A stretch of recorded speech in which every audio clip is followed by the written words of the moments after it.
Bertemu kembali. Pembukaan semula sektor pelancongan domestik bermula hari ini disambut gembira orang ramai yang terpaksa melakukan penjarakan sosial dan kekal di rumah sejak hampir 3 bulan lalu kerana ini adalah masanya untuk cuti-cuti Malaysia.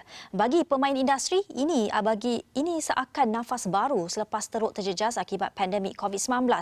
Dan sebagai tanda pembukaan pelancongan domestik itu, sebentar saja lagi Menteri Pelancongan Seni dan Budaya akan mengadakan sidang media bersempena penyemarakan semula pelancongan domestik. Tetapi sebelum itu, bagi membincangkan normal baharu pelancongan ini, bersedia secara Skype adalah Presiden Majlis Pelancongan Malaysia, Uzaidi Udanis. Encik Uzaidi. Ya, selamat tengah hari. Apa yang boleh kita jangkakan dari sidang media itu, khususnya dalam menggerakkan semula sektor pelancongan tempatan? Ya, terima kasih. Sebenarnya industri pelancongan adalah bidang yang luas. Dan saya amat berterima kasih juga terima kasih bagi pihak industri pelancongan. Saya amat terima kasih pada Yang Amat Berhormat Perdana Menteri dan juga Menteri Yang Berhormat Datuk Seri Hajah Nancy Shukri kerana sangat prihatin dalam industri pelancongan. Sebab kita tahu industri pelancongan ini industri yang penting untuk negara yang menjana ekonomi supaya menjanakan ekonomi balik semula untuk negara. Jadi pada petang ini sempena hari pertama kita PKPP ni sempena pembukaan pelancong domestik ni, industri players ni sangat teruja dan juga rakyat Malaysia pun sangat teruja untuk melancong dalam negeri untuk merehat, untuk beriadah, untuk melihat landscape negara-negara kita yang cantik ni. Jadi saya mengharapkan kita dalam sidang media menteri, insya-Allah kita akan lebih jelas lagi apa yang boleh dan apa yang tidak boleh. Dan kita sebab bidang industri ni sangat luas kan. Kita merangkumi ada yang laut, ada yang sungai, ada yang bukit, ada yang hutan, ada yang hanya riadah saja di hotel. Kita tahu sekarang ni swimming pool tak boleh dipakai di hotel. Tapi apa yang boleh? Jadi kita harap dengan adanya SOP yang jelas, yang terang, jadi industri pelancongan, penggiat industri pelancongan boleh mereka pakej produk-produk pelancongan yang sesuai untuk masa sekarang ni, untuk normal media new norm ni new normal ni. Jadi kami juga industri pelancongan kita mencuba cara-cara yang baru, cara-cara virtual. Kita baru-baru ni kita lancarkan virtual tourism. Kita campurkan virtual tourism dengan reality untuk kita lebih meriahkan lagi industri pelancongan. Itu dia. Cik Uzaidi, sebagai seorang pemain dalam industri pelancongan, apa yang industri ini perlukan ketika ini sebagai pemangkin atau lonjakan untuk berkembang semula? Ya, sebenarnya kita industri pelancongan Malaysia telah antara yang semula, yang paling mula di negara ASEAN untuk memulakan industri pelancongan ini. Jadi kita sekarang ni dalam peringkat matang. Tapi peringkat matang pun kita kena sentiasa tengok, relook balik. Itu sebabnya dengan adanya COVID-19 ni, kita is a wake up call for all the tourism industry players, dan kita telah bersetuju untuk reset tourism industry, untuk kita lihat, relook balik undang-undang, lihat balik macam mana struktur industri tu, lihat balik macam mana produk-produk kita, adakah produk kita basi ke ataupun masih fresh, ataupun ramai yang suka lagi, kita adjustkan dia punya trail tu. Jadi dengan adanya reset tourism, saya harap kerajaan, saya percaya kerajaan akan tengok, akan menimbang, kita tangkaskan, kita adjustkan peraturan tu untuk kita kembalikan ekonomi tourism ni dalam bentuk V. Kita mau V-shape, kita tak mau W-shape, kita nak V-shape recovery. Dengan adanya semangat yang berhormat Datuk Seri Hajah Nancy yang sentiasa rapat dengan industry players. Saya tak sangka dalam masa 3 bulan ni Datuk Seri sentiasa berhubung dengan industri players, bertanya pendapat dan juga discuss, tukar pendapat, dan dengan adanya teamwork ini saya percaya kerajaan, kementerian dengan industri players, kita bersama-sama untuk membangkitkan balik semula industri pelancongan.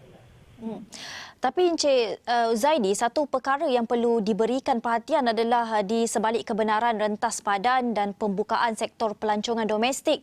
Namun hakikatnya, adakah rakyat kita sudah bersedia untuk melancong dalam situasi pandemik COVID-19 yang belum berakhir ni? Jadi tak semestinya kalau kita rakyat Malaysia, kita tak semestinya pergi jauh-jauh. Kalau kita di KL, tak semestinya pergi jauh-jauh sampai ke Sabah. Kita boleh dengan sebab apa kita boleh membantu industri pelancongan dengan hanya melawat, ada drive, kita mandu dalam masa 1 jam, Daripada Kuala Lumpur kita boleh pergi Polisen, kita pergi Melaka. Bukannya kita perlu belanja banyak untuk melancong. Dengan hanya belanja sedikit pun, itu akan mengembalikan kegemilangan industri Tanjungan. Dan saya harap sangatlah rakyat Malaysia ni, kita gunakanlah, kita make sure that tourism industry ni mantap. Untuk apa? Untuk memantapkan ekonomi negara kita, untuk menjana ekonomi negara kita supaya kita boleh lebih banyak lagi pekerjaan yang kita boleh sediakan, lebih banyak lagi ekonomi cash flow yang boleh kita edarkan.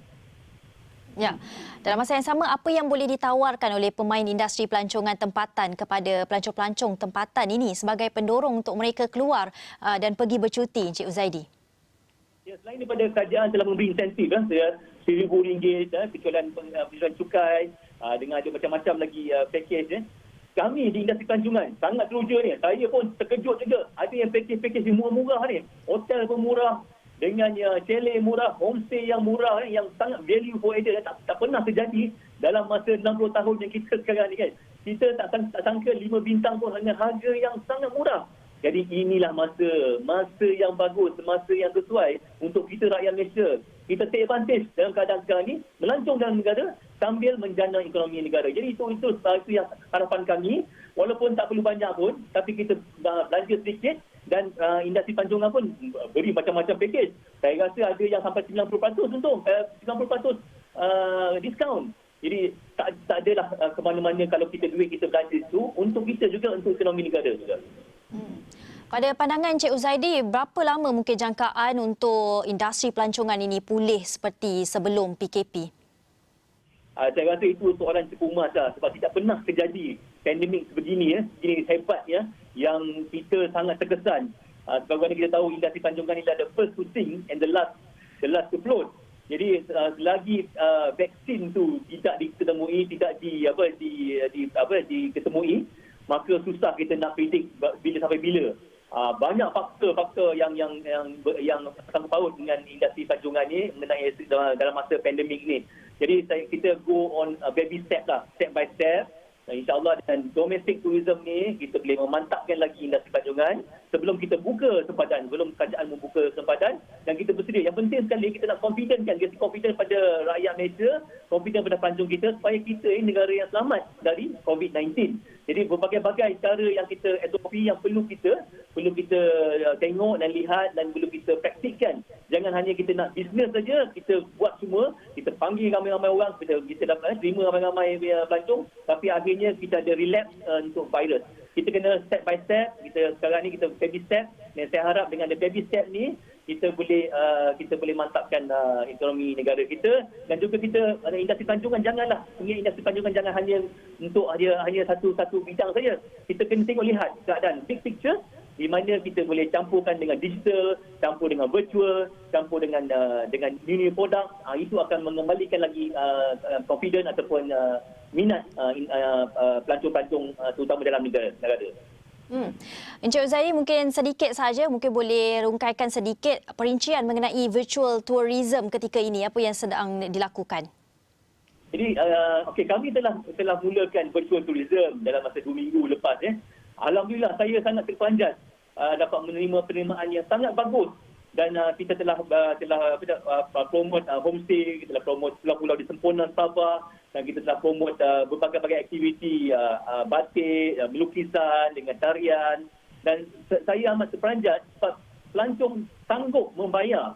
Kali ini kita charge RM30, murah je. Tapi sanggup membayar untuk menikmati pengalaman yang baru.